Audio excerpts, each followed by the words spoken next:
Heat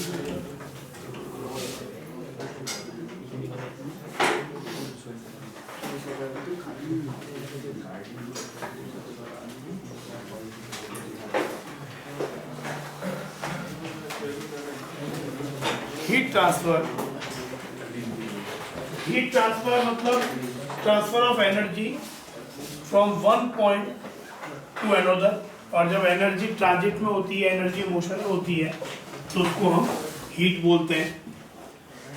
तो heat transfer के actually 3 modes हैं।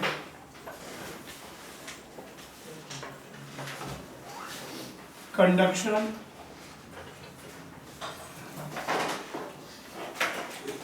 कन्वेक्शन एंड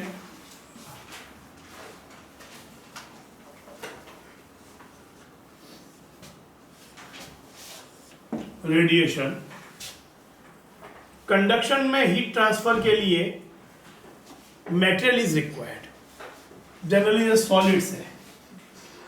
सॉलिड में अगर आप क्या देखिए, सॉलिड सब्सटेंस मेटेलिक रॉड है कोई, तो अगर ये वाला एंड T1 टेम्परेचर पे नीचे रखा जाए, हाई टेम्परेचर पे, ये कोल्ड एंड है, पर आफ्टर सम टाइम हम देखेंगे कि जो ये एंड है that will become hotter then it was earlier, और एक समय के बाद इसका अपने एक टेम्परेचर हो जाएगा, और हीट और जो एनर्जी है, heat flows from high temperature to low temperature, तो इस एंड का भी एक टेम्परेचर फिक्स हो जाएगा स्टडी स्टेट में। अच्छा, हम जो डिस्कशन करते हैं जिन स्टेजेस का या हीट ट्रांसफर के समय, वो स्टडी स्टेट की बात करते हैं। जैसे शुरुआत में इसका टेम्परेचर T1 है और ये एंड का कोई टेम्परेचर है, तो जब तक स्टडी स्टेट नहीं पहुंचेगा, स्टडी स्टेट नहीं पहुंचने के समय क्या होता है कि कुछ हीट इसके अंदर गया, तो कुछ उसके थर्मल मोशन में हुआ, प्लस यहाँ पे temperature from high temperature end to low temperature end एक कंटिन्यूस डिक्रीज इन टेम्परेचर होगा। लेकिन दैट स्टडी स्टेट पहुंचने से पहले क्या होगा, वो टेम्परेचर भी चेंज हो रहा होगा हर पॉइंट्स का, पर that steady state is achieve just after some time. तो बहुत थोड़ा सा टाइम लगता है उस स्टडी को पहुंचने में। तो हमारे जो भी प्रॉब्लम्स होंगे they will be at steady state. Steady state पहुंचने के बाद क्या होगा कि हाई टेम्परेचर से अगर T1 ग्रेटर देन T2 है, तो temperature will be continuously decreasing from this end to this end, पर कोई भी पॉइंट अगर लोगे तो उसका टेम्परेचर आपका विद टाइम चेंज नहीं हो रहा होगा। ये टेम्परेचर सपोज ये TA है, ये TB है, TA will be greater than TB, लेकिन स्टडी स्टेट पहुंचने के बाद TA TB with time will remain constant. तो इसमें जो कंडक्शन हो रहा है, हीट ट्रांसफर जो हो रहा है, उसमें मटेरियल अपनी प्लेस नहीं छोड़ते। सॉलिड स्टेट जैसे सॉलिड सब्सटेंस है, इनको एनर्जी मिला तो इन्होंने वाइब्रेशन से स्टार्ट किया, तो वाइब्रेशन जब करेंगे तो they will collide with the nearby particles, energies को ट्रांसफर करेंगे, फिर ये कोलाइड करेंगे विद नियर बाई पार्टिकल। तो थ्रू वाइब्रेशन एंड कॉलिजन एक पॉइंट से दूसरे पॉइंट पे एनर्जी ट्रांसफर होती है without the movement of material, mass movement of material. You can say कि वाइब्रेशन जरूर हो रहे हैं, लेकिन वो अपनी प्लेस या मीन पोजीशंस को क्या अबाउट कर रहे हैं, but they are not living their own positions. तो ये जो वे है हीट ट्रांसफर का, that is called conduction, usually found in solids. Out of the 3 this is the slowest way of transferring of heat. Convection में heat के संग संग यहाँ पे केवल हीट मूव कर, एनर्जी मूव कर रहा था, हीट मूवमेंट हो रहा था, बट नॉट पार्टिकल। इसमें एनर्जी तो मूव करता ही है, लेकिन पार्टिकल भी मूव करते हैं। जैसे लिक्विड सोल में जो है, तो उसमें डेंसिटी डिफरेंस के कारण, या फोर्स्ड कन्वेक्शन, तो उसमें एक नेचुरल कन्वेक्शन होता है, एक फोर्स्ड कन्वेक्शन होता है।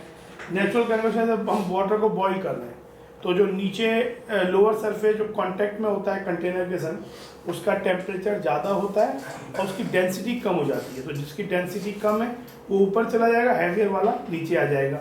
फिर इसका डेंसिटी कम हो जाएगा तो एक पूरा हीट के संग संग मास भी मूव कर रहा है डेंसिटी डिफरेंस के कारण। तो दैट इज नेचुरल कन्वेक्शन। कहीं कहीं पे ऐसा होता है कि आप जैसे आप जो ब्लोअर्स हैं वो यहाँ पे एयर को हीट कर रहे हैं, and then by forcefully they are throwing that air from one point to another, तो वो भी एक एनर्जी ट्रांसफर का तरीका है, तो वो फोर्स्ड कन्वेक्शन कहलाता है। और रेडिएशन ऐसा मीन है, मोड ऑफ हीट ट्रांसफर है जिसमें आपको मीडियम की रिक्वायरमेंट ही नहीं होती है। मीडियम है तो ठीक है, एयर और है, नहीं भी है तो वैक्यूम के थ्रू भी एक पॉइंट से दूसरे पॉइंट पे एनर्जी जा सकता है।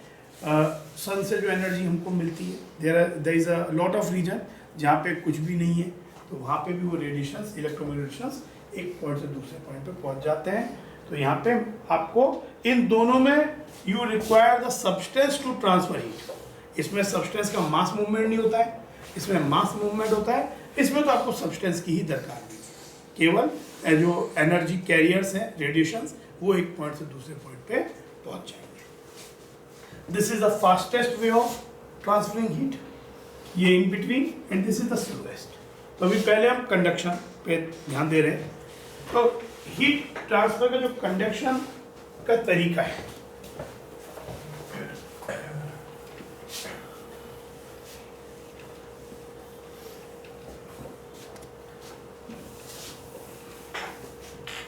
मान लो कि एक ये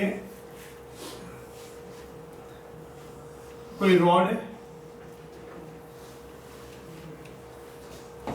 length L, area of the cross section A, ये जो इसका यहाँ पे जो सरफेस है इसको इंसुलेट कर दिया, मतलब there is no heat flow in this way, only heat along the axis pass हो सकता है। ये अगर T1 एंड टेम्परेचर पे मेंटेन किया गया और ये T2 पे मेंटेन किया गया, let's assume that T1 is greater than T2। तो T1 का ग्रेटर देन T2 है, तो हीट करंट या हीट जो फ्लो है वो आपका हायर टेम्परेचर से लोअर टेम्परेचर होगा। उसको हम हीट, जो हीट का फ्लो है उसको हम एक्चुअली फ्लो हो रहा तो हीट फ्लोइंग पर सेकंड में डिफाइन करते हैं, and that is also known as heat current. Capital H या I भी यूज कर सकते हैं या IH यूज कर सकते हैं, हीट करंट। तो ये जो हीट करंट है, it is defined as dq by dt, rate of flow of heat. तो जो rate of flow of heat है इस जगह पे, वो किन चीजों पे डिपेंड करेगा। एक तो ये प्रोपोर्शनल होगा, इसका मेन बेसिस ही क्या है, temperature difference, T1 minus higher the temperature difference, higher you can expect the heat flowing per second, higher the heat current, then it will be proportional to the area। जितना ज्यादा ये वाला area होगा, cross section area, more amount of heat will flow, proportional to area। जितना ज्यादा distance travel करना होगा उतना टाइम ज्यादा लगेगा, तो डिस्टेंस के inversely proportional between the ends जो डिस्टेंस है। अभी हम वो केस ले रहे हैं जिसमें यूनिफॉर्म मटेरियल है, लेंथ यूनिफॉर्म है, फिर हम इसके डिफरेंशियल इक्वेशन पे भी आएंगे स्मॉल पार्ट के लिए। तो यहाँ पे देखो जो हीट करंट है ये इन तीनों पे इस तरह से डिपेंड हुआ, तो इसको कंबाइन करेंगे तो हीट करंट जो H will be A T1 minus T2 by L। Heat current is proportional to area, inversely proportional to length, proportional to temperature difference। लेकिन देखो अगर आपके पास मान लो एक कॉपर रॉड है, एक एल्यूमिनियम रॉड है, कोई और सिल्वर रॉड है, तो आप लेंथ तीनों की सेम सेलेक्ट कर सकते हो, एरिया भी सेम ले सकते हो। टेम्परेचर मान लो इसको आपने 100 पे मेंटेन किया, इसको 0 पे मेंटेन किया, यहाँ पे आइस रख दिया बड़ा सा ब्लॉक, यहाँ पे स्टीम रख दिया, तो टेम्परेचर डिफरेंस भी दोनों के सेम मेंटेन है। पर क्या तीनों जगह हीट करंट का वैल्यू सेम होगा? क्योंकि मटेरियल भी तो कहीं ना कहीं अपना एक रोल प्ले करेगा कि किसी के, जैसे वहीं पे एक वुड रख दिया, वुड का भी आपने एरिया लिया, एक वुडन ब्लॉक रख दिया, सेम लेंथ सेम एरिया, एक जगह स्टीम एक जगह आइस है, टेम्परेचर वही मेंटेन है, लेकिन it's a bad conductor of heat, heat flow ही नहीं करता है। तो आपके पास कहीं ना कहीं जो मटेरियल है जिसका वो ब्लॉक बना हुआ है या रॉड बना हुआ है, that also plays an important role, उसकी इंट्रिंसिक प्रॉपर्टी है। ये तो आउटसाइड फैक्टर्स है, टेम्परेचर डिफरेंस, एरिया, लेंथ। तो जो उसका मटेरियल का जो इंट्रिंसिक प्रॉपर्टी है, जो रॉड का मटेरियल है, चाहे कॉपर हो चाहे सिल्वर हो, उनका जो इंट्रिंसिक प्रॉपर्टी जो डिफाइन करेगा कि हीट करंट ज़्यादा हो या कम हो, that is called thermal conductivity. मतलब वो थर्मल कंडक्शन के लिए, वेदर अगर एक थर्मल कंडक्टिविटी ज़्यादा है तो इजीली कंडक्ट कर रहा है, कम है तो कम कंडक्ट कर रहा है, that is the proportionality constant जो मटेरियल डिपेंडेंट प्रॉपर्टी है। और वो यहाँ पे ये तो प्रोपोर्शनल हुआ, ये तो तीन प्रोपोर्शनल हुए, and proportionality constant is K which is known as the thermal conductivity of the material A T1 minus T2 by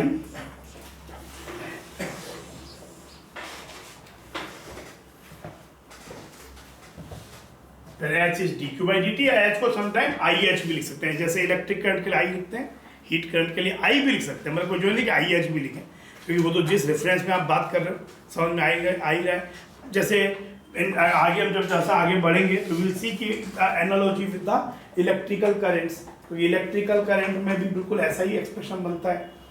वहाँ पे बेसिस आपका होता है वोल्टेज पोटेंशियल डिफरेंस, यहाँ पे टेम्परेचर डिफरेंस, और जिस तरह से वहाँ पे इलेक्ट्रिकल रेजिस्टेंस एक आती है, यहाँ पे उसको बोलते हैं थर्मल रेजिस्टेंस। तो अब आगे हम उसको एनालॉजी भी वो डेवलप करेंगे, और बहुत बाद में सर्किट्स प्रॉब्लम भी करेंगे, जिसमें जस्ट इलेक्ट्रिकल सर्किट की तरह ही हमें एक रॉड्स का कॉम्बिनेशन दिया हुआ होता है, और उसमें किस रॉड से कितना हीट करंट जा रहा है, जैसे वहाँ पे रेजिस्टर्स के थ्रू होता था, वैसे प्रॉब्लम्स यहाँ भी बनते हैं। क्योंकि once steady state is reached, जब तक स्टडी स्टेट नहीं पहुँचा है तब तक हर एंड अपना टेम्परेचर जो फाइनली स्टडी स्टेट में रखेगा उसको मेंटेन करने की कोशिश कर रहा है। हीट फ्लो भी हो रहा है और संग में कुछ हीट एब्जॉर्ब भी कर रहा है उस पीरियड में। तो उस, लेकिन जब स्टडी स्टेट पहुंच गया, स्टडी स्टेट अगेन पहुंचने का मतलब ये नहीं कि टेम्परेचर थ्रू आउट सेम हो गया। टेम्परेचर तो हाई टेम्परेचर एंड से लो टेम्परेचर तरफ कंटिन्यूसली डिक्रीज करना ही है, वही हमारा बेसिस भी है हीट फ्लो का। लेकिन जब स्टडी स्टेट पहुंच गया उसके बाद हर एंड का टेम्परेचर जो है वो विद टाइम चेंज नहीं होगा। मतलब अभी हम पहले बात करें, फिर बाद में वो भी बात करेंगे जब एंड्स इन एंड्स के टेम्परेचर, तो जनरली बहुत प्रॉब्लम ऐसा भी होगा ये एंड के टेम्परेचर चेंज हो रहे हैं तो बीच में भी they are keep on changing, लेकिन स्टडी स्टेट बहुत जल्दी पहुंच जाता है। तो किसी मूवमेंट पे हर मूवमेंट मानेंगे कि स्टडी स्टेट उस इंस्टेंट पे है, फिर टेम्परेचर चेंज हुआ तो हर एंड का टेम्परेचर चेंज हुआ, लेकिन उस समय पे सबके टेम्परेचर फिक्स हैं। तो लेकिन अभी मान लो कि ये टेम्परेचर फिक्स है स्टडी स्टेट पे, तो हर इन बिटवीन पॉइंट्स के भी टेम्परेचर फिक्स है। हाँ वो अलग बात है, हाई टेम्परेचर से लो टेम्परेचर पे they are keep on decreasing, decrease करते हैं फ्रॉम T1 से T2। अच्छा, अब ये तो हो गया इसका डायरेक्ट इक्वेशन की यूनिफॉर्म लेंथ एल हो, यूनिफॉर्म एरिया हो थ्रू आउट, कंडक्टिंग मटेरियल जो है वो यूनिफॉर्मली डिस्ट्रीब्यूटेड हो, उसकी थर्मल कंडक्टिविटी यूनिफॉर्म हो। What is the unit of thermal conductivity? इसको होता है थर्मल कंडक्टिविटी। इसका यूनिट क्या है? Heat current. हीट करंट मतलब जूल पर सेकेंड या वॉट। तो वॉट ये क्या हो जाएगा? मीटर स्क्वायर मीटर, मतलब what per metre per kelvin. What per metre per kelvin is the unit of thermal conductivity. अब बात आती है, अच्छा पहले अगर भाई इसका यूनिट वॉट है, ये मीटर स्क्वायर बाय मीटर, मतलब मीटर नीचे आ गया, और केल्विन या सेल्सियस ही चलेगा बात, क्योंकि डिफरेंस लीनियर है, तो आइदर यू से डिग्री सेल्सियस या डिग्री केल्विन सेम है। अच्छा, अब अगर मान लो इसी चीज को पहले अगर हम यहाँ पे एक डिफरेंशियल एक dx लेंथ का स्मॉल पोर्शन कंसीडर करते हैं, x डिस्टेंस। यहाँ पे टेम्परेचर मान लो T अगर हीट ऐसे फ्लो कर रहा है तो अगर ये T है तो ये T माइनस dt होगा, तो ये उससे कम होगा, है ना। तो ये हो गया। तो इसमें या ये अगर मान लो कि ये इस पॉइंट पे TA है तो ये पॉइंट TB है, जो स्लाइटली हायर लेसर ही होगा। तो इस पॉइंट पे अगर हम, अच्छा, इस क्वांटिटी को टेम्परेचर ग्रेडियंट भी बोलते हैं। Change in temperature by length is known as temperature gradient.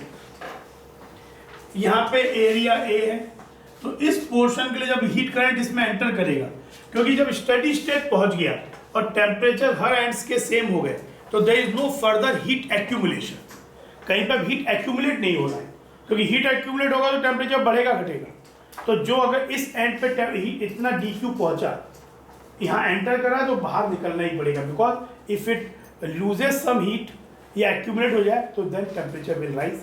Steady state में हम बोल रहे हैं टेम्परेचर हर एंड का, जो हर पॉइंट का एक फिक्स हो गया, मतलब जितना हीट करंट आ रहा है उतना एंटर कर रहा है, उतना बाहर भी जा रहा है। तो यहाँ पे हीट करंट H है, तो H विल बी, यहाँ पे मटेरियल जो भी कंडक्टिविटी है हम लोग के area of the cross section, area यहाँ पे कौन सा लेते हैं, जो हीट करंट है उसके परपेंडिकुलर एरिया। ये भी अभी तो सिंपल है, लेकिन जब डिफरेंट आगे डिफरेंट अरेंजमेंट्स देखेंगे वहाँ पे एरिया जो लेने वाली बात आएगी। तो जो हीट करंट का डायरेक्शन है उसके परपेंडिकुलर एरिया। तो यहाँ पे A, चेंज इन टेम्परेचर यहाँ पे क्या होगा, जनरली चेंज इन टेम्परेचर बोलते हैं तो फाइनल माइनस इनिशियल, तो ये होगा DT, और ये डिफरेंट लेंथ इस ब्लॉक की dx। अच्छा, यहाँ पे देखो K पॉजिटिव है, A पॉजिटिव है, हीट करंट पॉजिटिव क्वांटिटी है, dt यहाँ पे क्या है, नेगेटिव, मतलब dx आप you are moving in increasing x, तो जब आप इंक्रीजिंग x में जा रहे हो तो dx पॉजिटिव है, लेकिन आप जो जिस डायरेक्शन में जा रहे हो उसमें टेम्परेचर क्या हो रहा है, डिक्रीज हो रहा है, because T1 is greater than T2, तो your change in temperature is negative, but these two quantities positive, this is positive, you have to put a minus sign before it. वैसे भी T और ये T minus dt, तो क्या हो गया, minus dt by dx। तो dt by dx तो आपने लिखा, लेकिन माइनस क्यों रखा, because your dt by dx here is negative, because with increasing x your temperature is decreasing. तो यहाँ पे ये माइनस साइन आ गया। H कांस्टेंट वैल्यू है, अब आपको तो ये एक्सप्रेशन चाहिए, पर इस एक्सप्रेशन की इंपॉर्टेंस क्या है कि ये आपका एक बहुत स्मॉल एलिमेंट के लिए लिखा गया है। अब मान लो कि आपका मटेरियल जो है, there will be problems later on, कि जो आपके पास मटेरियल है, रॉड है, पहली बात तो उसका एरिया हर जगह यूनिफॉर्म नहीं है, ऐसा होगा। इवन उसका जो K है, मान लो मटेरियल ब्लॉक को इस तरह से बनाया गया, रॉड को इस तरह से बनाया गया कि कहीं पे ज़्यादा मटेरियल है, कहीं पे कम मटेरियल है, तो थर्मल कंडक्टिविटी सपोज x के संग वेरी कर रही है। भाई सब मान लो कि आपका एरिया x के संग वेरी कर रहा है, थर्मल कंडक्टिविटी x के संग वेरी कर रहा है, तो ये वाला differential equation still will be valid. तब आप सीधा ये नहीं लगा सकते। जैसे आपके पास एक रॉड ऐसा हो, कोन की तरह, तो यहाँ पे तो मान लो K सेम भी है, पर क्या एरिया ऑफ क्रॉस सेक्शन आप हर जगह सेम ले सकते हो, यहाँ अलग है, यहाँ अलग है, यहाँ अलग है, तो you can't use the same expression. एक सीधा एक्सप्रेशन KA क्या लिखोगे, तो यहाँ पे आपको डिफरेंशियल एलिमेंट ही लेना पड़ेगा। K वेरी कर रहा हो विद डिस्टेंस एक एंड से, तो आपको ये यूज करना पड़ेगा, और इसमें भी यूज कर सकते हैं। जैसे अब यहाँ वाला जो क्या सब ये कांस्टेंट है, ये सेम है, तो आपका H तो कांस्टेंट है ही, H तो यहाँ भी कांस्टेंट रहेगा, क्योंकि जितना हीट एंटर कर रहा है उतना बाहर निकल रहा है।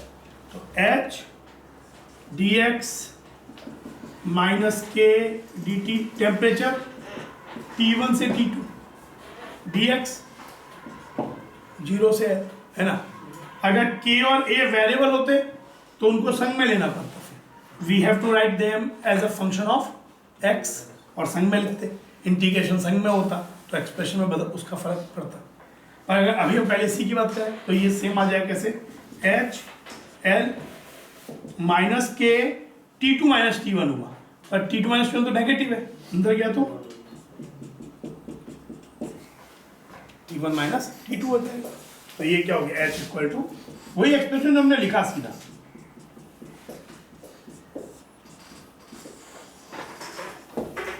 हीट करंट जो हमने यहाँ पे सीधा लिखा, लेकिन डिफरेंशियल इक्वेशंस का अपना जो इम्पोर्टेंस है, अभी हम उसमें जब केसेस देखेंगे तो वो और ज़्यादा इन्फेसाइज होगा इस एक्सप्रेशन का यूज जो है। अच्छा, अब एक बात है, अब वापस हम इसी पे आ रहे हैं कि ये जो हीट करंट है, जैसे इस अरेंजमेंट को आप एक इलेक्ट्रिकल सर्किट्स के अरेंजमेंट से भी एनालॉजी डिराइव कर सकते हो। जब इलेक्ट्रिकल करंट का फ्लो का कारण होता है potential difference V1 V2, V1 greater than V2 तो V1 minus V2 delta V, इसमें एक इलेक्ट्रिकल करंट फ्लो करता है और रेजिस्टेंस ऑफ द उस वायर या जो भी है उसका, तो वहां पे ओम्स लॉ जो आता होता है delta V equal to I R, इसको होता है इलेक्ट्रिकल रेजिस्टेंस, ये change difference in potential difference, ये इलेक्ट्रिकल करंट। तो this result can also be derive its analogy with this thing. Heat current I की जगह हीट करंट हो गया, डेल्टा वी का प्लेस डेल्टा टी ने ले लिया, T1 माइनस T2 ने, और देयर हैज टू बी, जैसे वहाँ पे इलेक्ट्रिकल रेजिस्टेंस है, यहाँ पे थर्मल रेजिस्टेंस होनी चाहिए। तो अगर इसको हम इस वे में कंपेयर करें तो डेल्टा टी, ये डेल्टा टी हो गया, ये आपका H हीट करंट हो गया, और ये हो गया L।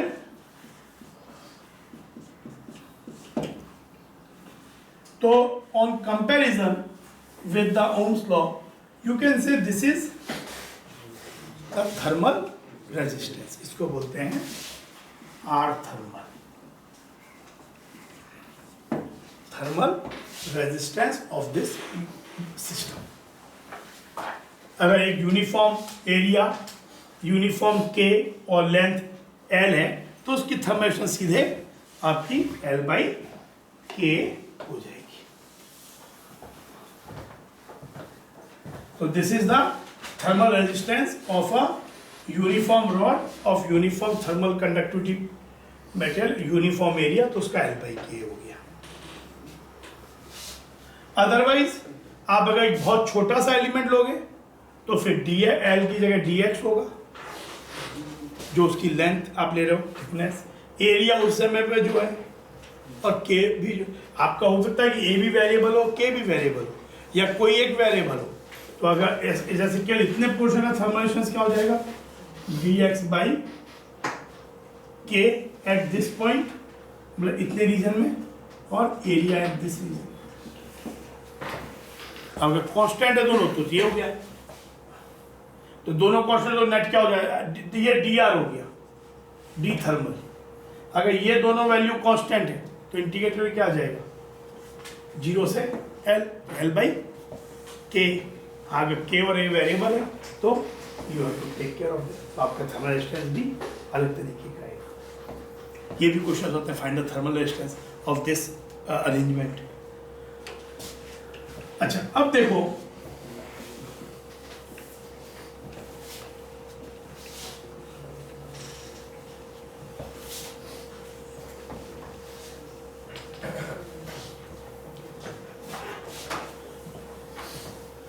अब जैसे आपके पास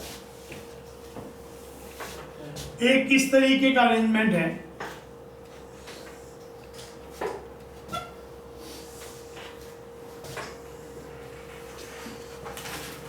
दो रॉड्स हैं,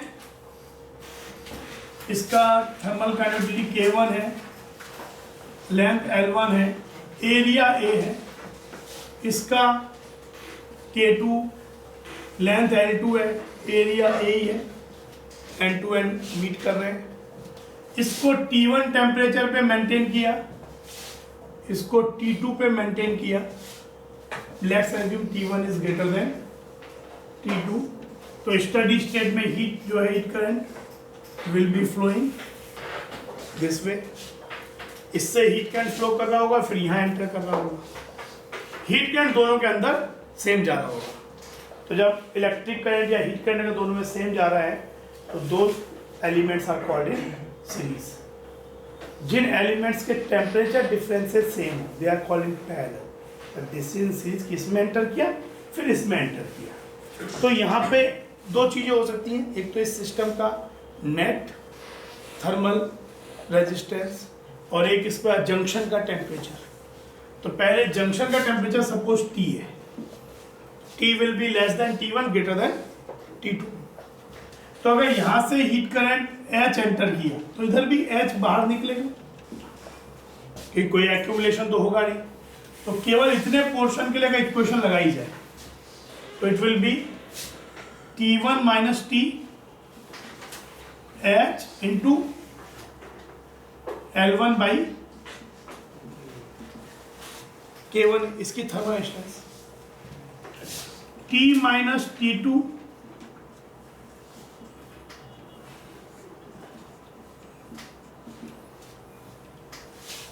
अगर मुझे T निकालना है तो एक तरीका है जस्ट डिवाइड इट।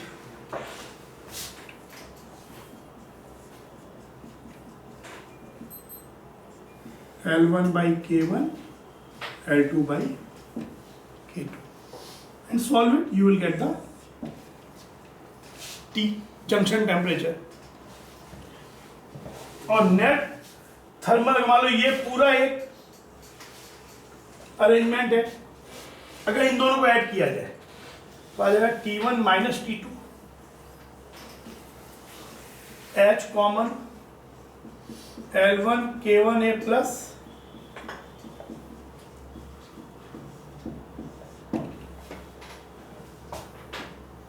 तब आपका क्या हुआ, अगर इसको मैं रिप्लेस कर दूं एक नेट अरेंजमेंट से T1 और ये T2, तो T1 minus T2 equal to इसके लिए हो जाएगा H, क्योंकि H तो पूरे में सेम ही जा रहा है, और एक R नेट रेजिस्टेंस। तो इसको और इसको कंपेयर किया जाए तो R नेट क्या आ जाएगा, दिस इज ऑन कंपेरिजन, इसकी नेट थर्मल रेजिस्टेंस क्या होगी, ये वाली। तो बात भी सही है, सीरीज में जैसे इलेक्ट्रिकल सर्किट्स में रेजिस्टेंस जुड़ती हैं, तो ये सीरीज में तो R1 क्या था, L1 बाई K1 है, R2 क्या था, L2 बाई K2 है। तो net R will be L1 by K1 है प्लस L2 बाई K2 है। तो आप एक तरीका ये भी है कि सबसे पहले मतलब जैसे अभी हमने ऐसे निकाला, एक तरीका इसका ये भी है कि आपको ये सर्किट आपको मालूम है कि ये सीरीज में है, इधर से एंटर किया, यहाँ पूरा बाहर जा रहा है, तो this is a series circuit. तो नेट रेजिस्टेंस क्या हो गई R1 प्लस R2, तो T1 minus T2 by R net is H। एक बार H मिल गया तो T कैसे निकलेगा, T1 minus T equal to H into इसका रेजिस्टेंस, उससे भी आ जाएगा, या ऐसे भी, लेकिन वो ऐसे भी करो T minus T2 equal to H into resistance of this portion.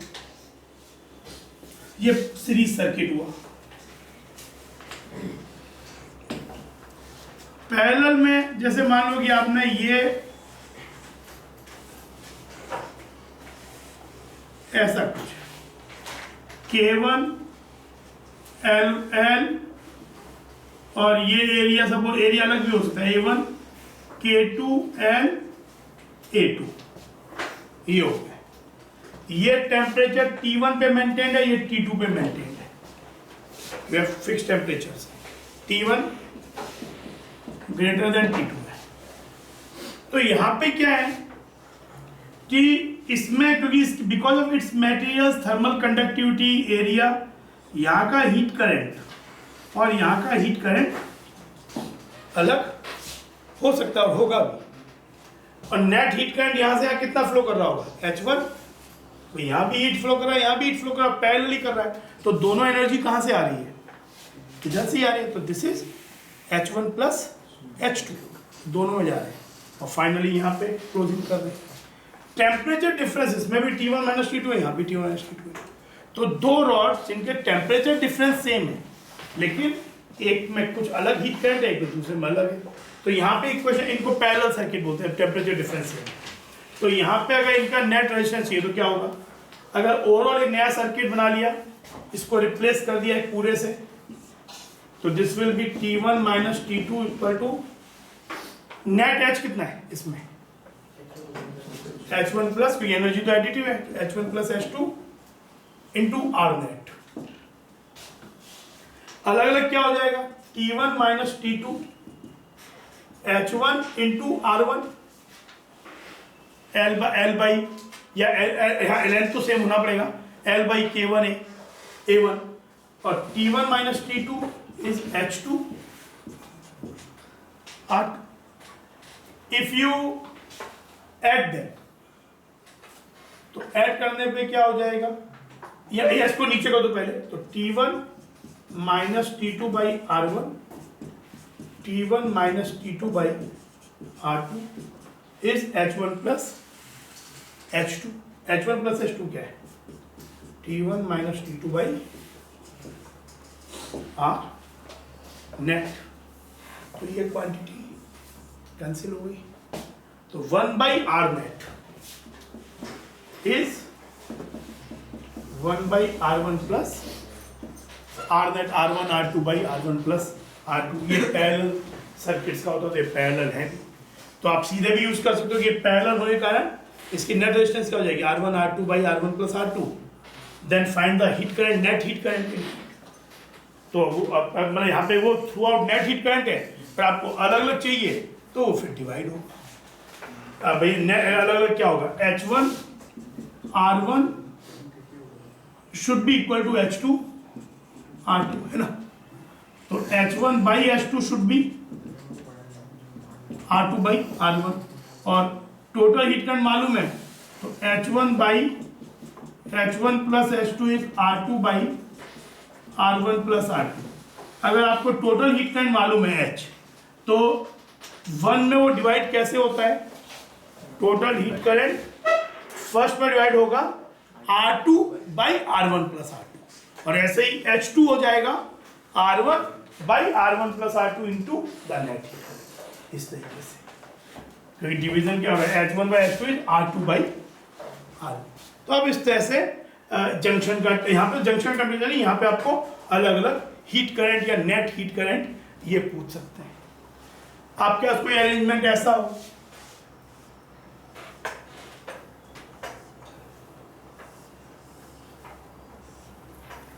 K1 A1 L, K2 A2L, K3 net area A3, ये पूरा, ये लेंथ बदल भी सकता है L डैश। तो यहाँ पे मान लो इस जंक्शन का टेम्परेचर निकालना है,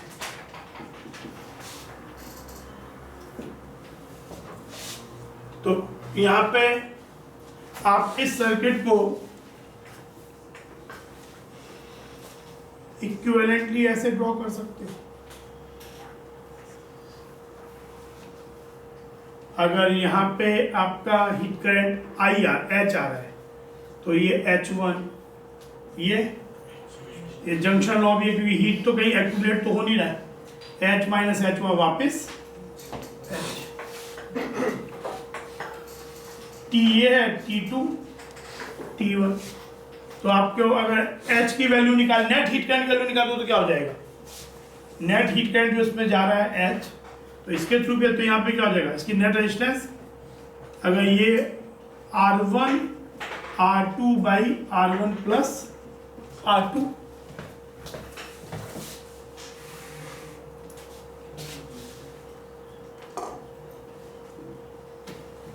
भाई ये पैरेलल में, तो इसकी रेजिस्टेंस क्या होगी, R1 R2 by R1 plus R2 plus ये दोनों मिला के इसमें क्या है, सीरीज में R3, ये R नेट। H पूरे सर्किट से कितना जा रहा है, H, ये H, ये भी मिलकर तो H जा रहा है, और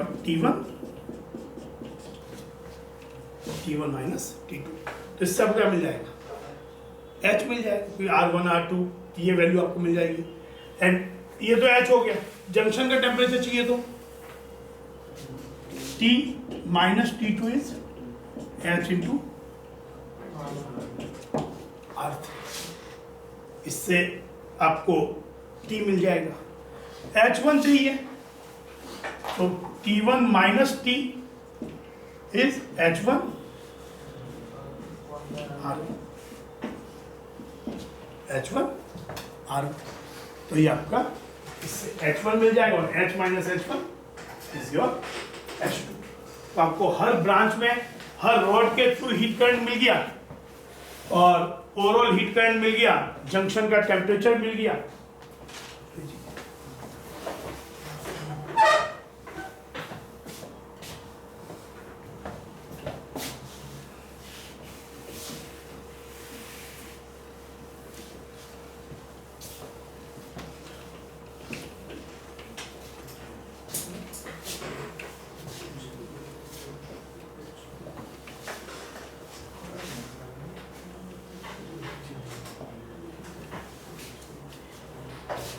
फिर से जैसे आपके मान लो कि ऐसा सिनेरियो है, 3 रॉड्स हैं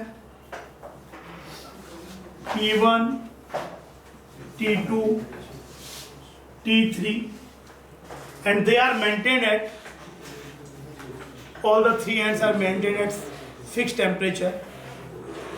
तो ये जो जंक्शन है इसका टेम्परेचर का निकालना है। तो तीनों सेम टेम्परेचर पे थ्रू आउट मेंटेन है एंड्स, यानी एक स्टेडी स्टेट में सिस्टम है, कहीं पे भी हीट एक्यूमुलेशन नहीं होना है। मतलब कि अगर कोई 2 एंड से हीट कहीं 2 एंड पे हीट यहाँ एंटर कर रहा है तो तीसरे से बाहर निकल रहा है। तो यहाँ पे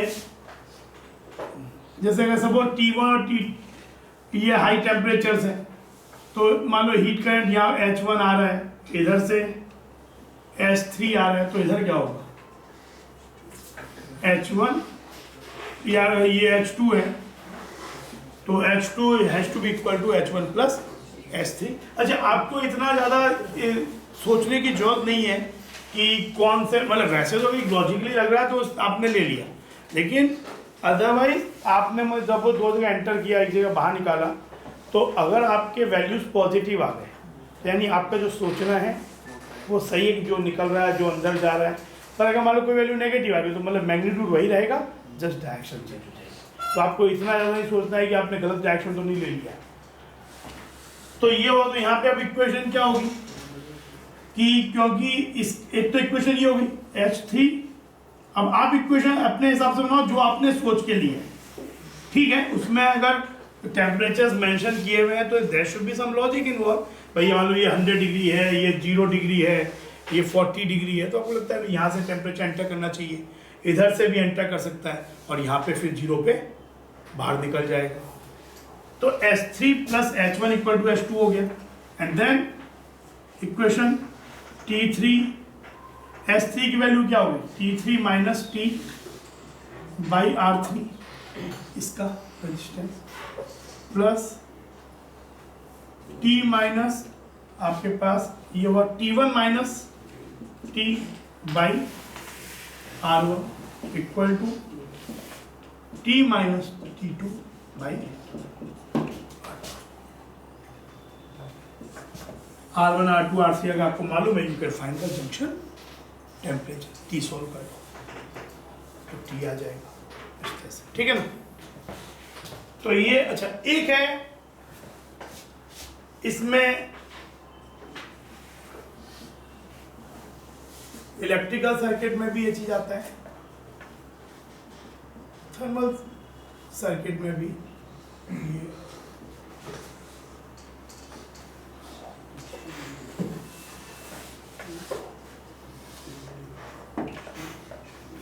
व्हीट स्टोन ब्रिज।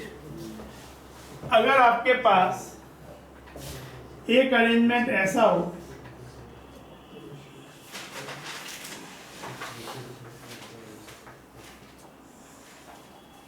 एक 5 रॉड्स का अरेंजमेंट है या 5 रेजिस्टर्स का अरेंजमेंट है, इसका लेंथ है Ka मालूम है, तो मान लो R1 R2 R3 R4 और R5, ये T1, ये T2, let's assume T1 greater than T2। तो यहां से हीट करंट जा रहा है, इधर डिवाइड हुआ H1 H2, where H1 H2 H equal to H1 plus H2। अब इसके अंदर बैलेंस, ये इस नेटवर्क को बोलते हैं व्हीट स्टोन ब्रिज नेटवर्क। और balance wheat stone bridge network तब होता है कि जब ये जो H1 हीट यहाँ एंटर किया, यहाँ फिर डिवाइड करने की बात आ गई, पर ये इसमें डिवाइड ना हो, ये H1 पूरा का पूरा इधर चला जाए और ये H2 पूरा का पूरा इधर चला जाए, मतलब यहाँ पे H डैश 0। तो अगर इस वाले रॉड में या रेजिस्टेंस में, इस वाले रेजिस्टेंस में कोई इलेक्ट्रिक करंट ना हो, कोई हीट करंट ना हो, उसका आउटकम ये कि ये दोनों टेम्परेचर्स सेम हो, तो इसको बोलते हैं balanced wheat stone bridge network. तो उसकी कंडीशन क्या होती है? मतलब हम मान लें कि बैलेंस्ड है एंड देन क्या इन रेजिस्टेंसेस के बीच में कोई कंडीशन बन सकता है? तो आपको क्वेश्चन कैसे दिया होगा, वो कंडीशन अगर सेटिस्फाई हो रही है तो यू कैन एज्यूम कि ये जो आया वो इधर चला गया, ये इधर चला गया, इनका टेम्परेचर दोनों एंड का सेम है। Although there is a rod but उसमें कोई हीट करंट नहीं है, ये दोनों टेम्परेचर सेम एंड पे हो जाएंगे। तो अगर ये इस तरीके का सिनेरियो है तो आप बोल सकते हो कि इस वाले में ये क्या हो गया, T1 minus T is H1 R1 equal to T minus T2 is H1 R3। अच्छा, इस सर्किट तो ऐसे ही बना सकते हो कि ये तो दोनों टेम्परेचर सेम हो गए,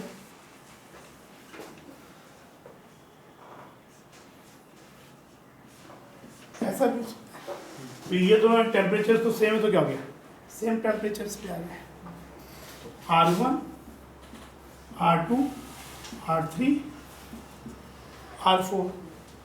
तो यहाँ पे ये T1 T2, तो T1 माइनस T जो आपका हो गया H1 R1 equal to H2 R2, है ना, H1 R1 equal to H2 R2। और यहाँ क्या हो गया, अगेन H1 गया यहाँ से इधर आया, इधर से ये ऐसे गया, H1 R3 equal to H2 R4।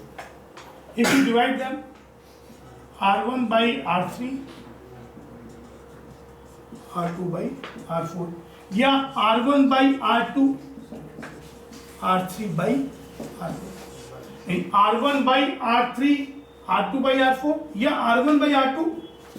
तो अगर आपके पास 5 रेजिस्टेंस इस तरह से दिए हुए हैं एंड यू फाइंड कि इसका रेशियो और इसका रेशियो सेम है या इसका और इसका रेशियो सेम है, तो आप बोल सकते हो कि balanced wheat stone bridge network है एंड नो हीट करंट। मतलब ये रॉड का होना या नहीं होना बराबर है, करंट तो जा नहीं रहा है और ये दोनों का टेम्परेचर या in case of electrical circuit potential same,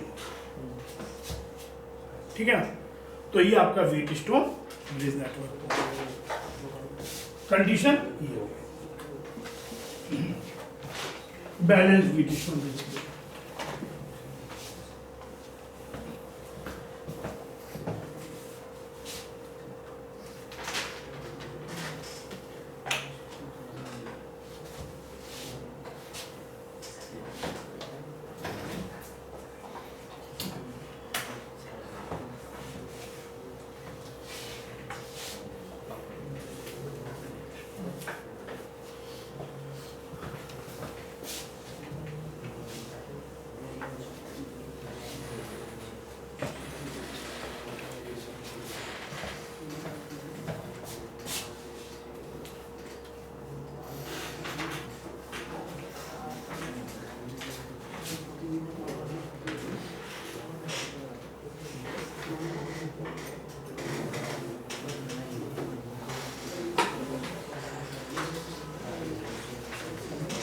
अच्छा अब ये देखो,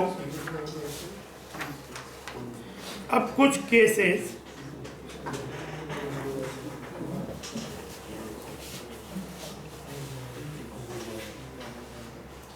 conduction of heat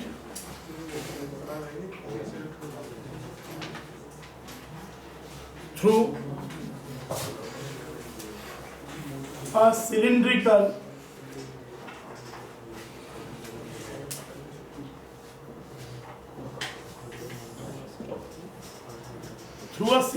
shell।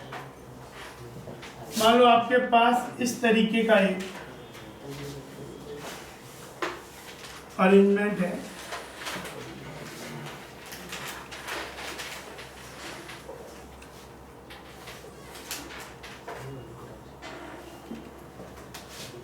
R1 radius,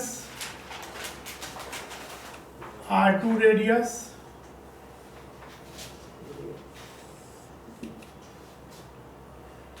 और इसमें हमने इसके कर्व सरफेस को इंसुलेट कर दिया।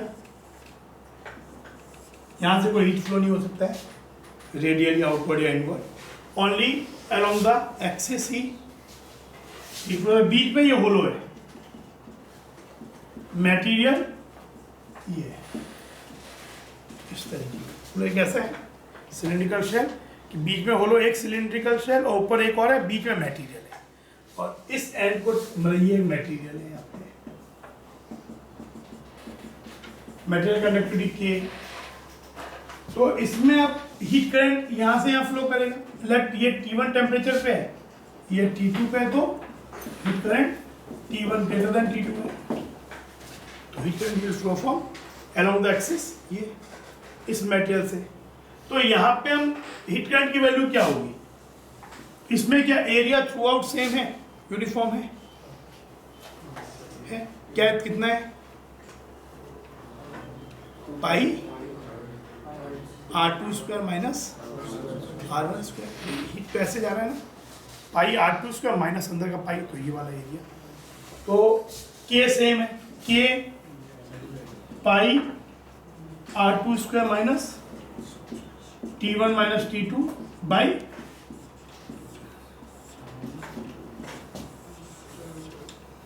हीट करंट ये हो गया। और इस सर्किट का थर्मल रेजिस्टेंस क्या हो गया, कंपेयर करने पे H भाई कंपेयर क्या होता है, I equal to delta V by R। Compare करने पे इसकी थर्मल रेजिस्टेंस क्या हो जाएगी, L by K pi R2 square minus ये इसकी थर्मल रेजिस्टेंस हो गई। सेकेंड केस है कि अब हमने इसको इंसुलेट कर दिया and the heat can flow radially outward या इनवर्ड डिपेंडिंग ऑन टेम्परेचर, कहाँ ज्यादा है।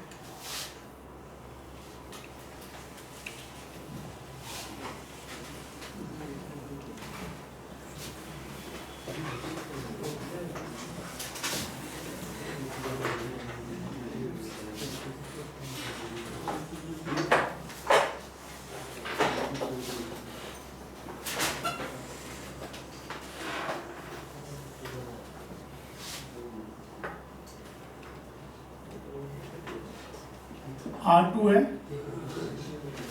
इसको इंसुलेट कर दिया तो no heat can flow along the axis, only इधर फ्लो। मान लो कि ये टेम्परेचर T1 है और ये टेम्परेचर T2 है। इसको T1 अंदर वाले सरफेस को T1 पे मेंटेन किया, आउटर सरफेस को T2 पे मेंटेन किया।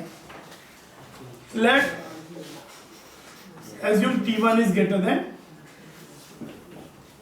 T2। तो अगर T1 ग्रेटर देन T2 है तो heat will B radially outward, इस तरह से फ्लो कर रहा होगा। लेकिन फ्लो क्या होगा, ऐसे भी फ्लो कर रहा होगा, ऐसे भी, तो रेडियली आउटवर्ड फ्लो कर रहा होगा। और अगर T2 है तो अंदर आ रहा होगा, तो ये भी T2 ये भी T2 होगा। क्योंकि आपका पूरा ये ना सिलेंडर ऐसा है और ऊपर ऐसा है, तो ये ज़्यादा है तो अंदर आ रहा होगा हर तरफ से, और अंदर वाला ज़्यादा है तो रेडियली आउटवर्ड जा रहा होगा। तो अब अगर हमको हीट करंट निकालना है और संग में thermal resistance of this circuit निकालनी है, उसी से फिर आ भी जाएगा। तो देखो यहाँ पे हीट करंट के लिए थर्मल कंडक्टिविटी सेम है, दिया हुआ है थ्रू आउट, पर यहाँ पे क्या हम सीधा एक्सप्रेशन यूज कर सकते हैं। जो लेंथ की बात है तो लेंथ तो ठीक है, कितना मूव कर रहा है R2 माइनस R1 जो डिस्टेंस है दो एंड्स के बीच में, लेकिन क्या एरिया हर जगह सेम क्रॉस हो रहा है? यहाँ पे कौन सा एरिया कंसीडर किया जाएगा? यहाँ पे एरिया कंसीडर किया जाएगा कि रेडियली आउटवर्ड इनवर्ड जा रहा है, इसी पॉइंट पर अगर रेडियस R है तो ये हीट तो ऐसे जा रहा है, तो ये वाला एरिया जो कर्व सरफेस एरिया है, तो वो एरिया तो हर जगह चेंज हो रहा है। तो यहाँ पे आप इसे डायरेक्ट नहीं रखते, आपको डिफरेंशियल एलिमेंट एक सिलिंड्रिकल शेल लेना होगा at a radial distance R, और उसके लिए पहले इक्वेशन, जैसे मान लो कि हम इसको यहाँ पे हमने एक सिलिंड्रिकल शेल कंसीडर किया समवेयर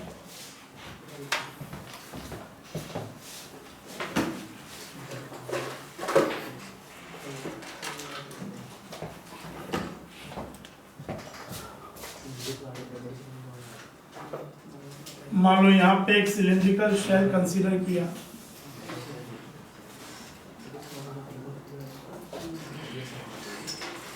और very small thickness dr, temperature keep on, अगर T1 ग्रेटर देन T2 है टेम्परेचर कंटिन्यूसली डिक्रीज कर रहा होगा, तो टेम्परेचर अब यहाँ पे एक्सप्रेशन क्या होगा? अच्छा, यहाँ का एरिया कितना हो जाएगा इस R डिस्टेंस पे? What is the area heat current is crossing? आपको कौन सा एरिया चाहिए? ये वाला कर्व सरफेस का। तो फिर किसी में रेडियस R है तो what is the area of this curve surface? Length इसकी है 2 पाई R इंटू L, जो इसकी लेंथ है या हाइट है तो हाइट के टर्म में, तो यहाँ पे इसका कर्व सरफेस हो जाएगा 2 पाई R इंटू L। तो अब heat current will be equal to K A 2 pi R into L dt, और लेंथ नीचे कौन सी लेंगे? यहाँ पे तो इधर से इधर तो लेंथ कितनी है? dr।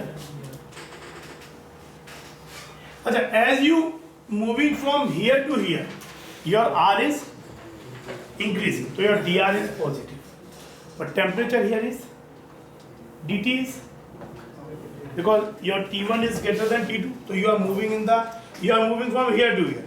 So as heat is flowing from this end to this end, so from high temperature to low temperature, so your change in temperature is negative, dt is negative और dr पॉजिटिव, तो dt by dr जो है negative, temperature gradient यहाँ पे negative होगा, तो to make it positive you have to use minus sign before it. अब H constant है, वो निकालना है पर कांस्टेंट है heat current, dr by R और minus K 2 pi L dt। Integrate करोगे, ये तो कांस्टेंट है, टेम्परेचर T1 से T2 और ये R1 से R2, H इसका इंटीग्रेशन ln R तो ln R2 बाई R1, और ये K 2 pi L T2 minus और T1 माइनस,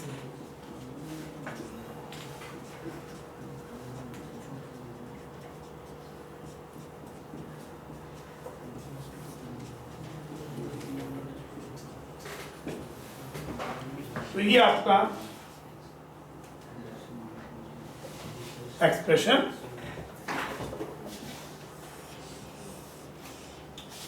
हीट करंट का हो गया। और थर्मल रेजिस्टेंस क्या हो गई इस सर्किट की?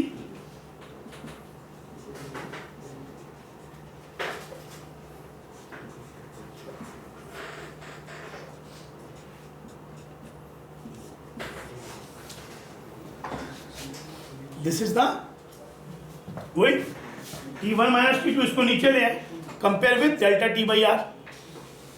तो आर इज दिस।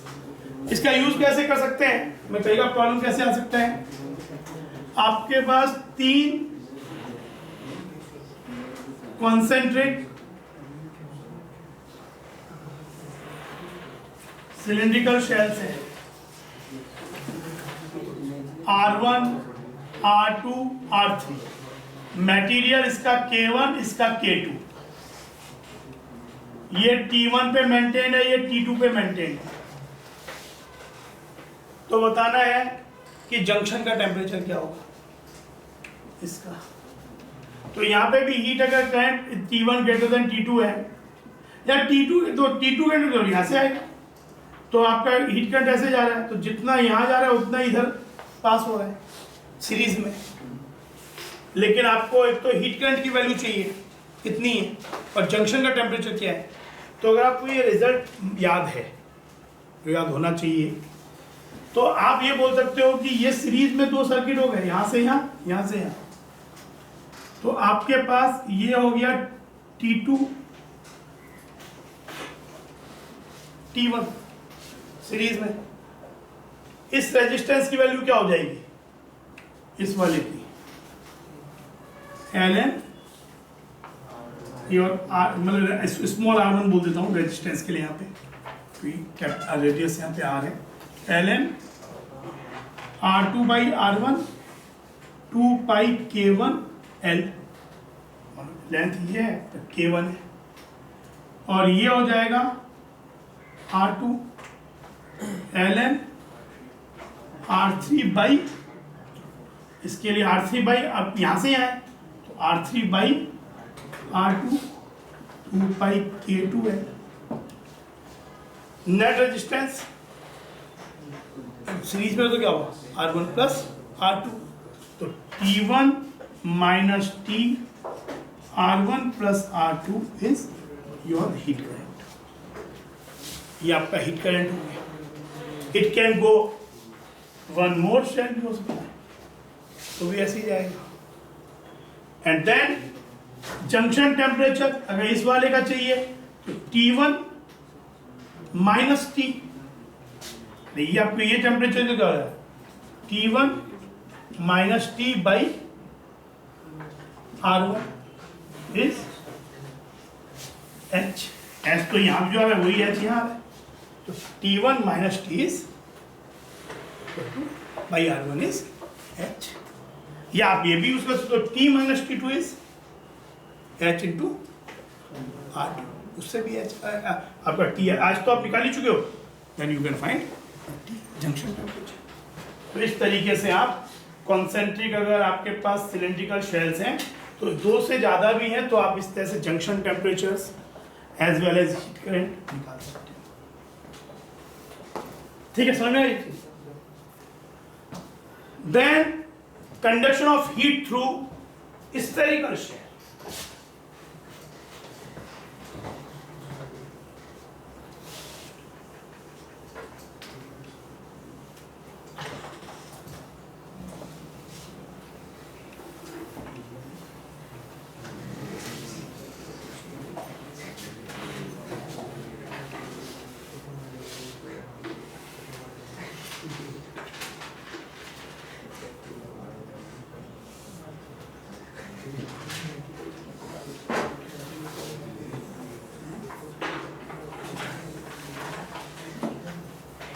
ये R1 रेडियस, R2 रेडियस। यहाँ पे हीट तो रेडियली इनवर्ड या आउटवर्ड ही जा सकती है। मान लो ये T1 टेम्परेचर पे या T2 पे है, सपोज यहाँ पे T2 ग्रेटर T1 हो जाता है एक बार, तो heat will be flowing radially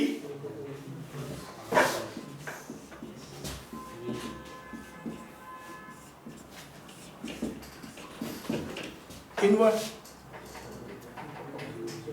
आपके पास इनके बीच का डिस्टेंस तो जो ये बीच में होलो स्पेस है, और इनके बीच का डिस्टेंस तो R2 माइनस R1 है, बट एवरीवेयर यहाँ पे आपको कौन सी एरिया लेनी पड़ेगी, तो हीट तो आपकी ऐसे फ्लो कर रही है, शेल है, तो हीट तो रेडियली आउटवर्ड या इनवर्ड जा रही है तो क्या होगा, परपेंडिकुलर आ रहा है, तो सरफेस कौन सी होगी, surface area of the sphere. तो वो तो हर पॉइंट पे चेंज हो रही है क्योंकि रेडियस चेंज हो रहा है।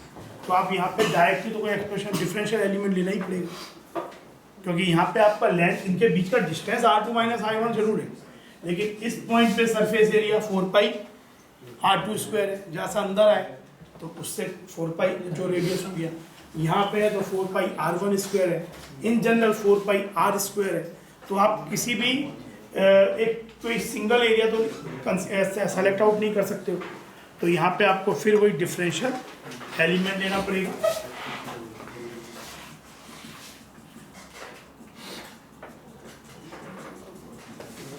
Of thickness dr, surface area उस जगह पे, अगर ये रेडियस r है, ये रेडियस r है, तो सरफेस एरिया, क्योंकि आपने थिकनेस इतनी छोटी ली है कि वहां अंदर और बाहर से इतना मतलब नहीं है, 4 पाई r स्क्वायर ले सकते हो, क्योंकि 4 पाई r स्क्वायर हो या 4 पाई r प्लस dr का होल स्क्वायर हो, इट इज प्रैक्टिकली सेम, क्योंकि the thickness is very small. हाँ, बड़ा एरिया ले सकते हो आप, क्या लोगे, लेकिन एक बहुत स्मॉल थिक का तो क्या, थिकनेस का तो क्या होगा। तो यहाँ पे एक्चुअली आपका क्या हो गया, अब आप सपोज यू आर मूविंग, अब देखो हीट करंट ऐसे आ रहा है क्योंकि T2 is greater then T1, पर सपोज आपका मूवमेंट का डायरेक्शन इंक्रीजिंग आर में, suppose you are moving from inner to outer, तो हीट करंट की जो वैल्यू है H, तो मैग्नीट्यूड है, is K of the material. अब प्रॉब्लम कभी कभी ऐसे हो जाता है, K can also be a function of R। हो सकता है कि मेटेरियल शेल ऐसे बनाई गई है कि उसमें मेटेरियल का डिस्ट्रीब्यूशन ऐसा दिया गया है कि K is also varying, suppose K0/R या K0R स्क्वायर, तो वहाँ पे वो भी वेरिएशन लेना पड़ेगा। कभी ऐसा भी हो तो उसमें क्या, उसमें दो चीज़ वेरी हो रही है, एरिया भी वेरी कर रही है और K भी वेरी कर रहा है, पर ज़्यादातर प्रॉब्लम जो आप लोगों को K वेरिएशन नहीं दिया होता है, लेकिन वही है कि कंपटीशन एग्जाम में स्पेशली IIT में तो जो चीज़ ज़्यादातर के अलावा जैसी जा सकती है, तो आप जब डिफरेंशियल इक्वेशन बना रहे हो तो जो भी चीज़ वेरिंग करे, बट स्टिल डिफरेंशियल इक्वेशन आपको बनाना आता है, तो वहाँ पे फिर K का वेरिएशन, जो भी चीज़ वेरिएबल वो, तो अभी मान लो K कांस्टेंट है, एरिया क्या हो जाएगा 4 पाई r स्क्वायर, यहाँ पे temperature gradient will be dt by ये डिस्टेंस, क्योंकि हीट तो ऐसे जा रहा है, आपने यही लिया डिस्टेंस ये है, तो dt by dr, you are moving outward, तो योर r इज इंक्रीजिंग, तो dr is positive, but dt is also positive in this case, because heat is coming inward, heat comes from higher temperature to lower temperature, so you are moving outward, so your R is increasing and you are also moving in the increasing temperature direction, तो यहाँ पे dt by dr आपका जो movement positive है, यहाँ पे minus आगे लगाने की जरूरत नहीं, अपने आप ही टेक केयर हो जाएगा। हाँ, अगर ये ज्यादा होता टेम्परेचर, ये कम होता, तब माइनस dt बाई dr होता। ठीक है, बात समझ में आई। अब हाँ, इनवर्ड मूवमेंट इसलिए करना सही है क्योंकि हम R को मेजर कहाँ से करते हैं, सेंटर से, तो हमारा वो R, तो हमारा मूवमेंट का भी डायरेक्शन ही होगा, तो इसलिए कभी भी आप रेडियस में मूव करो तो it is always from the centre. तो तब आप मूव तो ऐसे कर रहे हो, आपकी डिस्टेंस x है, पर वो एक्चुअली क्या है, R तो आप मेजर करते हो इधर से, तो वो उसके टर्म में लिखना, R0 माइनस x में लिखना पड़ेगा। तो जब भी आप शेल्स और मूव कर रहे हो, your movement should be from centre, that is always will not give wrong result. Otherwise आपका जो मूवमेंट का डायरेक्शन है क्या हो गया, तब तो आप अगर ऐसे आ रहे हो तो your R, you measure the R from centre, पर तब तुम ये नहीं बोल सकते d थीटा बाई dr, क्योंकि तुम्हारा डायरेक्शन एक्चुअली माइनस dr है, then your movement is minus dr। तो बेटर है कि ऑलवेज हम अगर शेल्स हैं या सिलेंडर, तो मूव ऑलवेज फ्रॉम सेंटर, ठीक है। तो ये हुआ, तो यहाँ पे हो जाएगा h dr by r square,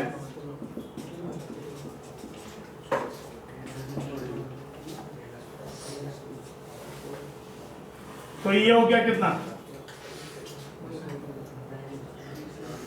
T1 to, क्योंकि मूव तो आप T1 से इधर से ही करो, T1 से T2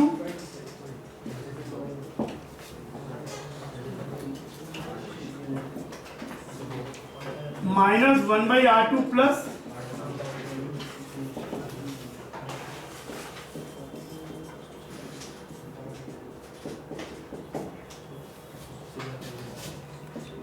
H will be 4 pi k T2 minus T1 R1 R2 R2 minus, and your thermal resistance will be R2 minus R1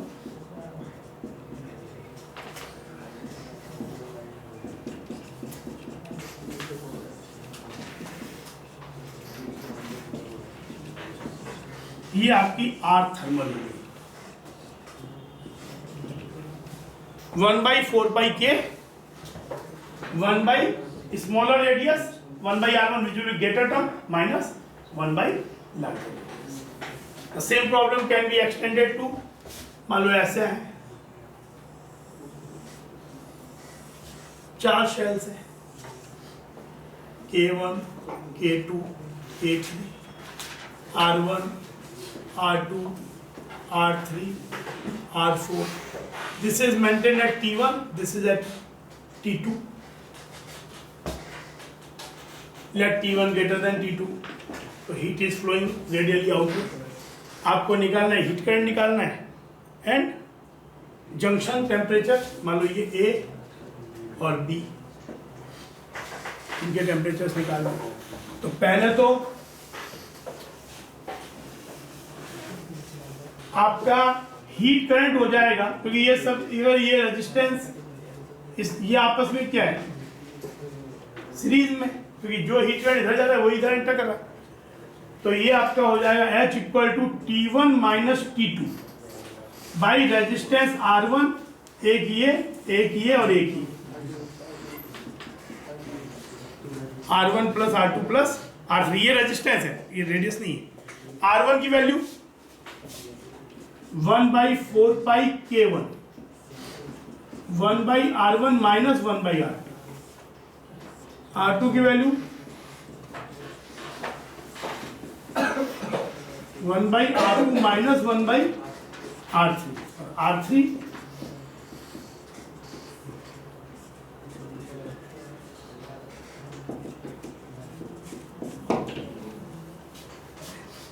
this, ये और ये T1 T2 मालूम है, तो you will find the H मिलने के बाद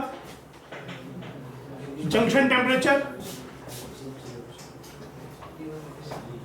T1 minus TA is H into R1, है ना, T1 minus TA H into R1, और TB minus T2 H into R3। आप इससे भी निकाल सकते हो, ये आपका टेम्परेचर। समझ में चीज कि कैसे करना है, तो ऐसे प्रॉब्लम्स को आपको इस तरह से। तो ये हो गया स्फेरिकल शेल। सिलिंड्रिकल शेल में भी दो तरीके थे, ऐसे और रेडियली और अलोंग द एक्सिस लॉन्गिट्यूडनली। एक सिंपल रॉड में तो था ही, और एक है और जो आता है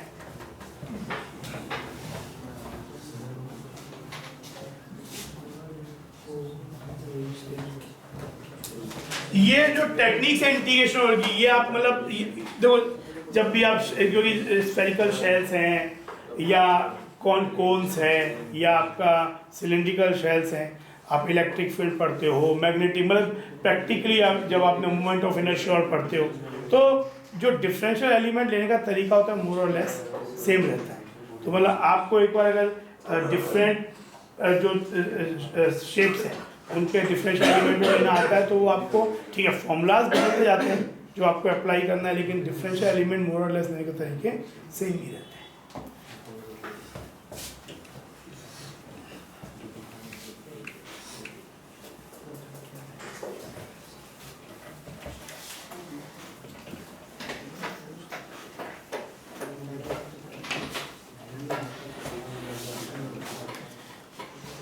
अच्छा, अब एक ये देखो,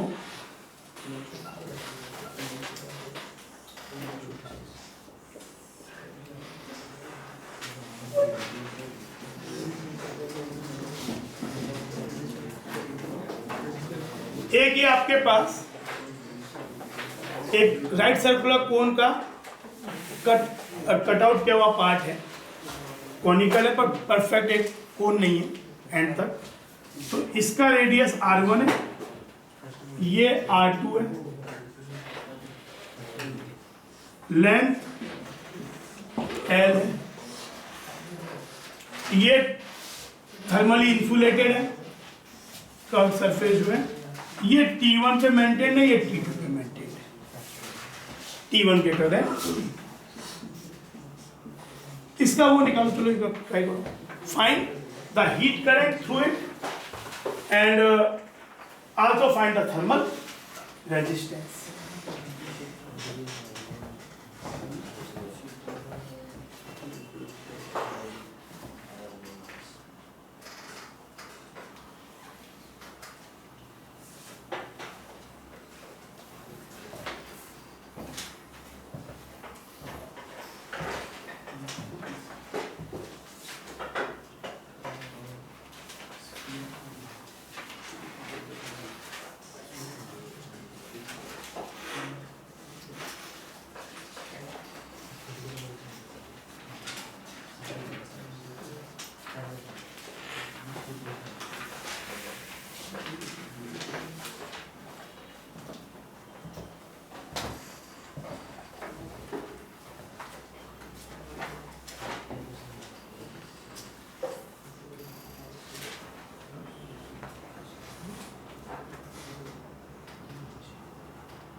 पहली बात तो ये चीज रियलाइज करो कि ये अगेन प्रॉब्लम इस तरीके का है जिसके अंदर जो एरिया ये तो थ्रू आउट सेम मान लेते हैं, लेकिन एरिया जो है वो, क्योंकि यहाँ पे एरिया कौन सा लेंगे, हीट करंट विल बी इस डायरेक्शन में होगा, तो एरिया जो क्रॉस कर रहा है परपेंडिकुलरली वो कौन सा, ये वाला एरिया है, तो वो जो कि हर जगह चेंज हो रहा है, तो आपको एरिया वेरिएबल है।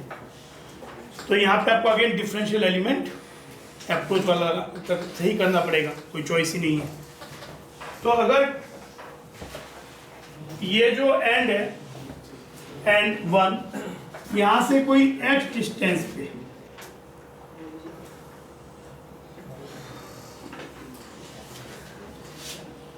तो ये dx होगा और इसका रेडियस r है।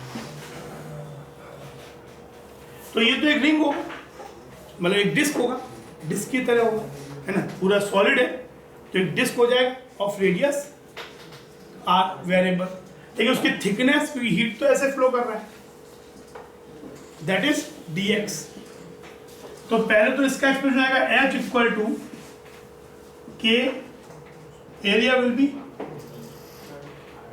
पाई, ये एरिया कौन सी ली जाएगी, अगर हीट करंट ये तो एरिया तो ये लेंगे ना, तो कौन सी एरिया होगा भाई, अल्टीमेटली तो एक कोनिकल, तो ऐसा एरिया होगा, एक जिस circular disc, pi R square. Temperature gradient, you are moving in the decreasing temperature but increasing x, ये dt बाई dr नहीं होगा, यहाँ पे जैसे बात अलग है, रेडियस तो ये है, ये x है, वो वाले बात अलग थी, उसमें जो तुम्हारा dr था उसी तरफ r भी आ रहा था, और यहाँ पे रेडियस अलग वेरिएबल है, x अलग वेरिएबल है, तो उसे रिलेट करना पड़ेगा। तो यहाँ पे आएगा dt बाई, नीचे क्या हुआ, dr नहीं है, नीचे dx, थिकनेस तो dx है ना, तो dt by, but you are moving in increasing x but your temperature is decreasing, तो dx positive but dt negative, तो dt by dx negative, तो to make it positive, तो ये तो आपका एक्सप्रेशन डिफरेंशियल इक्वेशन बन गया। लेकिन यहाँ पे देखा जाए तो 3 वेरिएबल है, यहाँ पे अभी कितने वेरिएबल है, 3 वेरिएबल, r भी वेरिएबल है, रेडियस वो भी चेंज हो रहा है, टेम्परेचर तो वेरिएबल है ही और एक्स भी वेरिएबल है, तो आपको एक तो टेम्परेचर रखना ही है क्योंकि आपको T1 से T2 इंटीग्रेट करना होगा। आपको R और X को रिलेट करना या dx को dr के टर्म में लिखना, तब दो वेरिएबल में आ पाएगा। तो now try to relate R and X। तो देखो क्या है, यहां पे ये लेंथ है L, ये है R2, ये है R। अगर यहां पे ये देखो,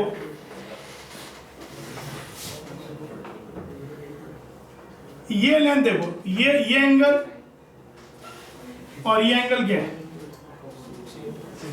सेम है। tan थीटा ये क्या लिख सकते हैं,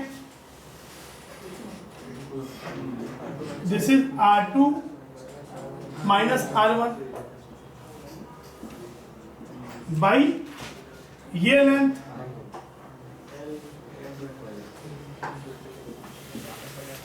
L माइनस एक्स है ना, एक्स ये है तो ये क्या होगा L माइनस एक्स, और इक्वल टू ये tan थीटा कितना हो गया R माइनस ये कितना हो गया। या एक तरीका और भी है, आपके पास पूरा ये एंगल जो है या नहीं, एक R2 माइनस तो ये वाला जो है एक ट्राइंगल, तो ये हो गया आपका, तो R2 माइनस R1 भाई, ये आपके पास अगर ये लेंथ है, ये लेंथ क्या होगी, दिस इज R2 माइनस ये R2 ये R1, तो R2 minus R1 by L equal to ये क्या हो जाएगा, दिस इज X और ये R माइनस R1 X, ठीक है। tan थीटा इस वाले ट्राइंगल के लिए, और आपने मतलब आपने ये पूरा ले लिया, एक तरीका ये है, और एक आपने ये ले लिया। आपके पास एक R वेरिएबल है, एक X वेरिएबल है, ये सब ये कांस्टेंट है, this is a constant value, ये R2 कांस्टेंट, R1 को L कांस्टेंट, तो R2 minus R1 L X R minus R1, if you differentiate तो यह R2 minus R1 L dx is dr, R1 तो कांस्टेंट है, तो आपका dr dx क्या हो गया। अगर dx आप लिखना चाहते हो तो यू कैन राइट, या d अगर d वही dx लिखना बेटर रहेगा क्योंकि वहां पे स्क्वायर करना पड़ेगा, तो dx को, तो dx क्या हो जाएगा, ये एक्सप्रेशन हो जाएगा h इक्वल टू माइनस के पाई R स्क्वायर dt, वो क्या हो गया, अब dx हो गया आपका L dr by R2 minus R1, L dr ऊपर चला गया 2 माइनस के पाई R2 माइनस R1 L, ये सब तो कांस्टेंट में आ गए। तो अब आपके पास हो गया H माइनस के पाई R2 minus R1 by L, इधर ले आओ H dr by R, dr by R square, और ये dt, यही तो हो गया। तो इसका इंटीग्रल T1 से T2 और ये R1 से R2 मतलब ऐसे ही कर H माइनस 1 बाई R, तो minus 1 by R2 plus 1 by R1 हो जाएगा ना, माइनस 1 बाई R आएगा तो minus 1 by R2 minus minus 1 by R1, तो ये ऐसा हो जाएगा माइनस के पाई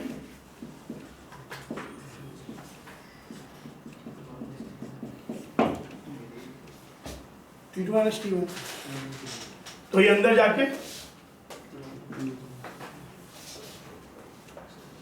इसको लिया तो क्या हो गया H R2 minus R1 by R1 R2,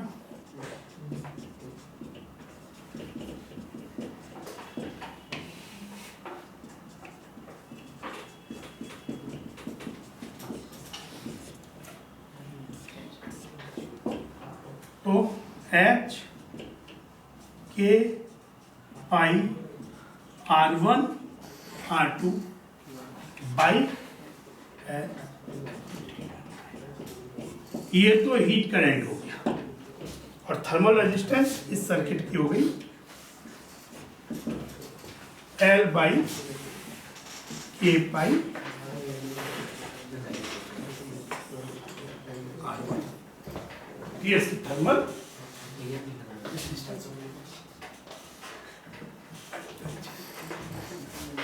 तो आपके पास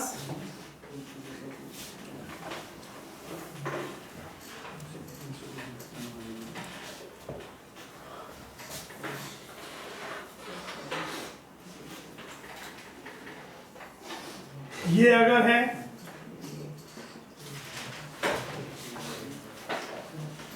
थर्मल रेजिस्टेंस L बाई के,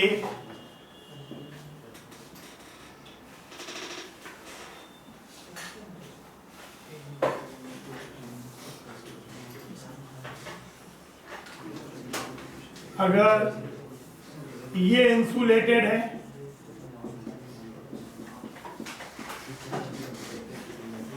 हीटेड ऐसे आ रहा है उसके, और ये R1 और ये R2 है, तो यहाँ पे हीट आ जाएगा, तो इसमें, और ये लेंथ L है, अगर L बाई के पाई, अब ऐसा हो गया ये वाले, वही जो हमने अभी किया एक बार, इसमें हीट करंट ऐसे जा रहा है, पर अगर ये रेडियली इनवर्ड या आउटवर्ड जा रहा है, रेडियली जा रहा है,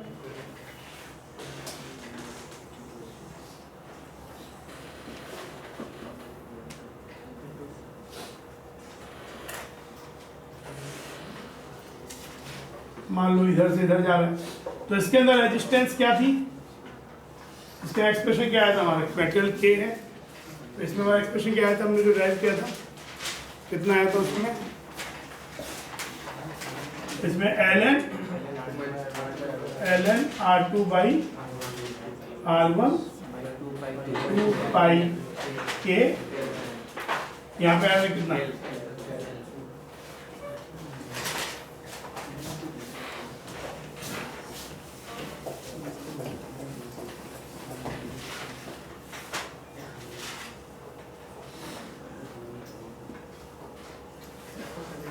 यहाँ रेडियली जाएगा, यहाँ आर थर्मल हो जाएगा, इधर आई आर थर्मल क्या था 1 बाई 4 पाई के 1 बाई R1 माइनस 1 बाई, और एक ये हो गया।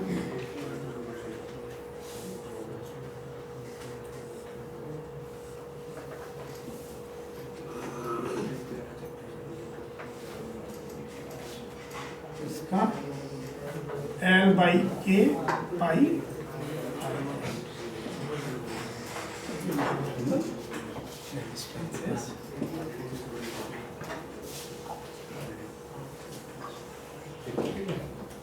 in general differential thermal resistance dr equal to dl by k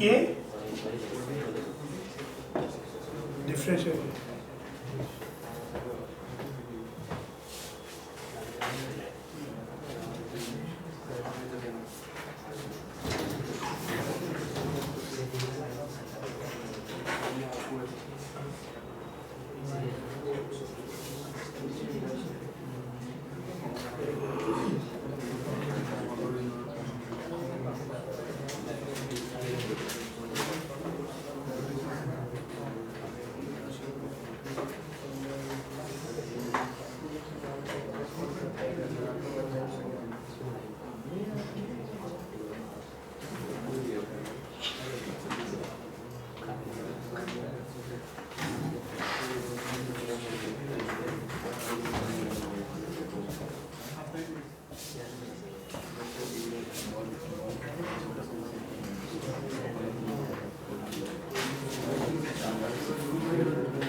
find the temperature of length same है, they have 3 rods have the same length, conductivities इस ऑर्डर में ये 3K 2K and K, temperature ये है, find the temperature of the junction.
Find the temperature of the junction.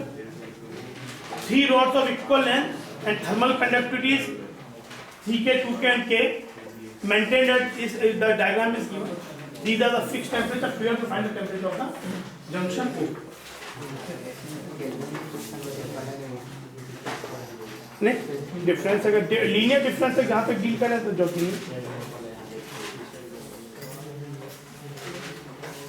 अब मान लो कभी ऐसा दिया है कि आपका जो टेम्परेचर है, मान लो सब पहला ऐसा होता है कि जो आपका K है थर्मल कंडक्टिविटी वो टेम्परेचर डिपेंडेंट हो जाए, वो फंक्शन ऑफ टेम्परेचर आ जाए। नेक्स्ट आते कुछ क्वेश्चंस कॉम्प्लेक्स क्वेश्चन करेंगे तो करेंगे, तो वहां पे क्या आएगा उधर फिर आपको जो अगर आपका इंटीग्रेट करते समय अगर जब इंटीग्रेशन जब तक dt का हो रहा है और वो लीनियर डिफरेंस आ रहा है तब तक कोई इश्यू नहीं है। पर अगर डिफरेंस जैसे हमारा dt/t² है या t dt है तो उसका इंटीग्रल t²/2 आ जाएगा, कभी ऐसा आ जाए तब आपको ऐसा ही सिस्टम में लेना चाहिए। और किसी तुम लोगों को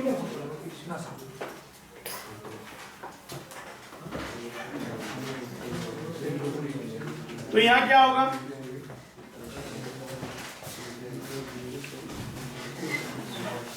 ये यूज कर सकते हो 100 - t, ये 0 डिग्री नहीं है, ये पॉइंट है कोई P या O, 0 तो ये वाला है, ठीक है ना। 100 - t ये हो जाएगा L/, एरिया भी सेम है सबका, ये इधर आया, ये दो इधर गए, मतलब यहाँ पे एक कह सकते हो कि लार्ज आइस ब्लॉक है, यहाँ पे लार्ज वाटर कंटेनर जो 50 डिग्री पे है, एंड यहाँ पे है लार्ज कंटेनर जिसमें स्टीम है, तो इधर से आया यहाँ दोनों गए, तो ये equal to T - 50 by T - 0,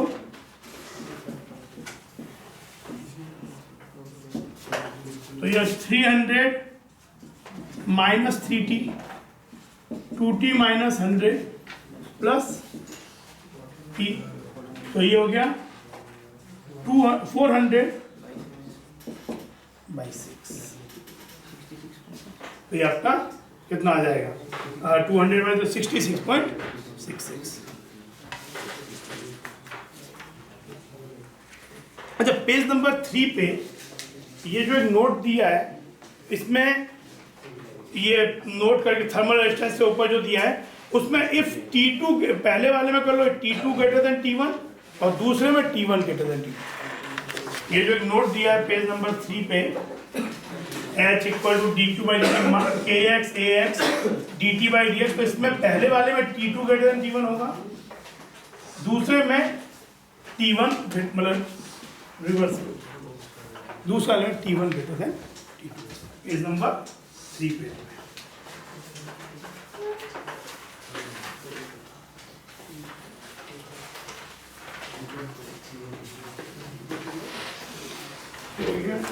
अच्छा ये वाला क्वेश्चन पेज नंबर 13 पे जो क्वेश्चन दिया हुआ है, ये वाला क्वेश्चन किया है क्वेश्चन नंबर 13। इसमें एक्चुअली ये वाला रॉड 3K है, ये K है, ये डायग्राम ऐसा है, वहाँ 2K और एक में नहीं लिखा हुआ है, तो 3K